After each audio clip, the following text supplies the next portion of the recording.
Tackling sewage, addressing housing, and keeping communities safe are among the top priorities from the new mayor of Imperial Beach. Paloma Aguirre says some of these issues have plagued the small coastal town for decades, and she wants to move the city in a new direction. She took a walk with CBS 8's Rocio de la Fe and shared the plan already in the works to address some of the problems. Paloma Aguirre is no stranger to the public eye. Her work began back in 2018 when she was first elected to the city council. She now plans to spend the next 4 years as mayor cleaning up South Bay beaches.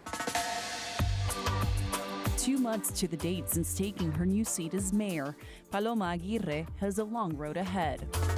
I just want to take it in an even more positive direction.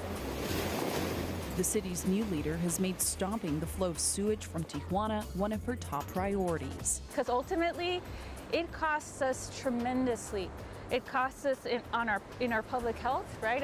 The health of our community, the environmental health, and our economy too. But help is on the way. $300 million in federal funds have been now allocated to help solve this issue. We need to make sure that that funding is spent well, that the timelines and the work plans are on schedule, and most importantly, that we're working with our partners across the border. The federal money will go to expanding the existing South Bay International Wastewater Treatment Plant. It will reroute wastewater, fix sewage pipes, and make other necessary maintenance repairs. But many who live in Imperial Beach say that will do little to fix the issue in the long term. I've seen the plan that they have, and I don't believe it's really going to fix the issue. People don't want to move here when they say, hey, the last 3 times I've been there, there's been contaminated waters, no swimming. So it affects 100% of everything. So we want this to get fixed once and for all. Aguirre acknowledges it won't eliminate the problem altogether. It's not the end-all solution. There's no silver bullet solution. That's the challenge, right? And there's going to be additional funding needed that I and many of us are going to continue to advocate for from the federal government. Working with her Mexican counterparts will play a critical role in addressing these issues, but she believes her Mexican background will help facilitate talks. But at the end of the day, we share our coastline, as you can see here.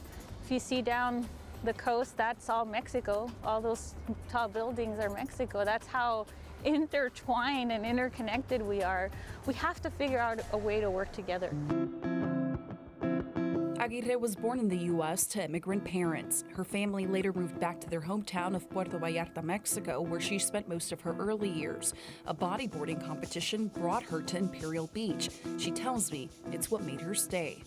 I knew this was like a place I never wanted to leave. That appeal that I fell in love with I think is something that a lot of people can agree with, Fueled by her desire to conserve coastal ecosystems, she went on to get her master's in marine biodiversity and conservation from UC San Diego's Scripps Institute of Oceanography, making her the first person in her family to graduate from college. And now she's the first Latina woman to serve as mayor. I'm very grateful to have been the first Latino in general to serve on council, but to be the first Latina mayor, to me, it's very special, and I know it's special to a lot of people. As mayor, she plans on maintaining Imperial Beach a safe coastal community. How do we do that? We continue to work with our deputies. We continue to work with our park rangers. Part of the plan includes big changes already in the works on Palm Avenue, which connects South San Diego and Coronado, adding more lights, tree coverage, bike paths, and pedestrian-friendly walkways.